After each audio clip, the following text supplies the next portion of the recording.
Hasil hitung cepat ini kemudian memicu banyak respon pastinya, tapi tidak hanya Mas Duri dari peneliti Poltreking, sudah ada juga Prof. Hamdi Muluk. Saya pengen menyebut sebagai peneliti LSI, tapi juga kita sering bicara banyak hal mengenai dua-duanya begitu ya, sebagai pakar psikologi politik. Saya ingin bertanya sebagai keduanya nih, atribusinya Prof. Kalau Mas Duri tadi mengatakan ya ini sesuai dengan yang terakhir, Poltreking boleh karena ada komparasi data. Kita sering bicara loyalitas pemilih terhadap pasangan calonnya ini sepertinya tidak akan berubah. Tapi tetap ada penambahan sekitar berapa? 3-4%. Bagaimana Prof membacanya? Sebenarnya tidak terlalu mengagetkan. Jadi kalau kita bisa men-tracking ke belakang survei-survei, saya juga pernah. Seberapa jauh nih kita menariknya ke belakang? Saya pernah sebelum punya time? survei seminggu sebelum hari H ini, gitu. Tapi tidak kita publikasikan. Itu angkanya kan juga sudah nyentuh 52.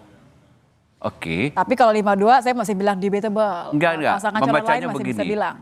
Karena dalam setiap jajak pendapat itu selalu margin error 3%-an. Jadi itu bisa 52 itu sesungguhnya sudah 55, oke, atau ke bawah. Jadi plus minus. Oke. Jadi bisa itu sebenarnya 55 pada kenyataannya. Bahwa ternyata hari ini membuktikan 57, kan dekat-dekat. Ya.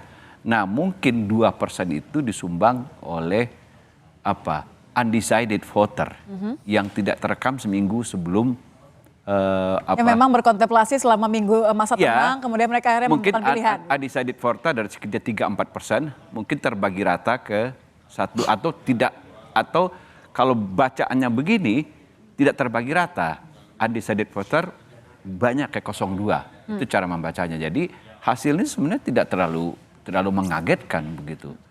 Nah satu lagi ya, bahwa ternyata preferensi pemilih itu kan sudah terbentuk jauh-jauh hari, bukan 2-3 hari menjelang hari H.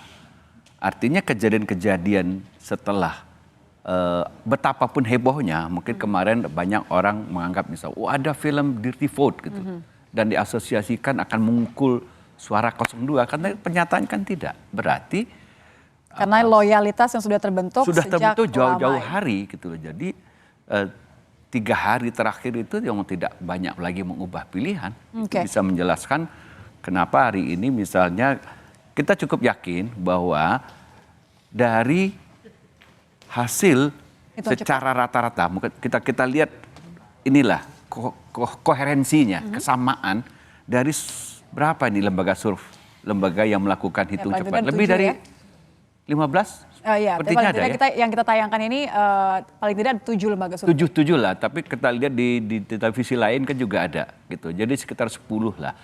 Jadi saya ingin mengatakan begini saja, quick count itu sudah katakanlah itu sudah bisa memberikan gambaran dipercaya secara saintifik, karena metode ini basisnya adalah teori probability matematik statistik yang dulu jadi dibikin oleh Pascal. Ini saya suka ketika Prof mengatakan ini adalah scientific data. Artinya data ini karena tidak terelakkan ketika kontestasi seperti ini fakta. Ada yang kemudian biasanya mempertanyakan, paling tidak begitu kan, mempertanyakan ini datanya tadi dari mana, kemudian kenapa bergeraknya ke arah-arah yang berbeda. Tentu kan setiap pasangan calon punya harapan masing-masing. Ini boleh dong kita katakan seperti itu. Iya. Tapi saya ingin kembalikan lagi ke Mas Duri. Mas Duri, kalau misalnya Poltreking memiliki konsistensi data, gitu kan ya. Tidak terlalu jauh, tidak terlalu berbeda. Kalau pertanyaannya kita bedah tadi dari di Pulau Jawa saja, Jawa Tengah, Jawa Timur, kemudian Jawa Barat, masih sesuai dengan prediksi atau dengan hasil survei terakhir dari Poltreking juga. Untuk Pulau Jawa ya. Jadi data di Pulau Jawa, secara khusus di Jawa Timur, Jawa Barat, kemudian Jawa Tengah. Kita lihat datanya memang tidak terlalu jauh berbeda kayak gitu dengan hasil survei kita gitu.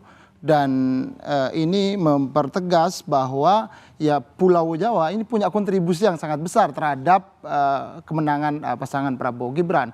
Tentu secara khusus di Jawa Timur karena sangat signifikan ya, 66 versi quick count Poltreking begitu.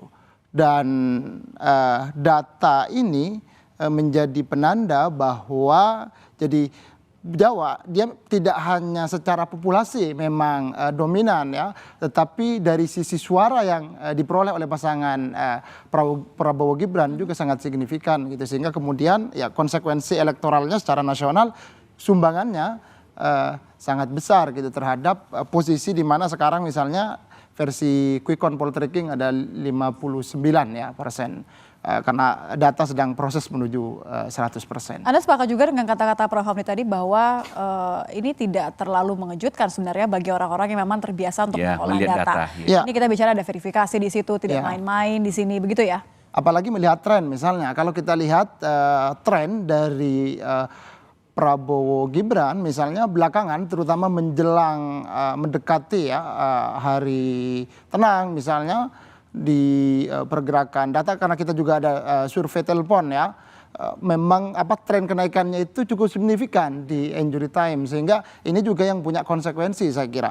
Kalau kita lihat dari data survei poltreking, pergeseran tadi disebut oleh Prof. Hamdi misalnya di undecided voter, benar di sana kontribusi suara ke Prabowo Gibran juga cukup signifikan, dan di pemilih Ganjar Mahfud ternyata pemilih swing yang ada swing di Oke, ini dia harus saya konfirmasi. Ganjar Swing Mahfud voters atau memang kemudian undecided voters? Ini kan kemudian kita beberapa kali membicarakan hal ini ya, Prof ya. Apakah mereka memang yang masih kalem-kalem aja karena nunggu momen gitu, atau ya tadi swing? Karena kalau swing ini kan kita bicara pemetaan yang lain lagi, Prof. Iya, mungkin ya swing itu kan juga bisa dinamik ya. Maksud saya dari survei pertama dia menetapkan 01 misalnya. Dia ragu, dia pindah lagi ke 03. 3 dia pindah lagi ke 02 gitu ya. Itu kita sebut swing voter, dia bisa berayun-ayun saja. Nah, atau memang kalau undecided kan dia bilang saya belum menentukan, begini, saya belum menentukan. Mana yang terjadi? Mana yang terjadi untuk kasus ini? Untuk kali ini mana menurut Anda yang terjadi? Apakah swing voters ataukah memang yang undecided voters tadi? Nah, kalau kita lihat dari perolehan suara 03, trennya itu memang mendekati hari ke sini itu kan turun-turun terus. Turun-turun terus. Nah, itu seiring dengan mungkin sewaktu kita lihat debat-debat terakhir, 03 itu kan paling getol lagi menyerang. Dulu yang debat-debat pertama belum loh. Jadi trennya semakin dia serang, suaranya pindah ke 02. Itu artinya apa? Mungkin tadi di 03 itu masih ada penggemar-penggemar Jokowi yang mungkin belum terlalu srek dengan Prabowo misalnya. Gitu ya. Jadi dia masih melihat nih, oke, saya kata masih bisa nyaman di 03. Ketika Jokowi diserang terus, ini migrasi dia. Jadi itu bisa kita katakan swing voter kan. Jadi swing voter bergerak ke 02. Nah,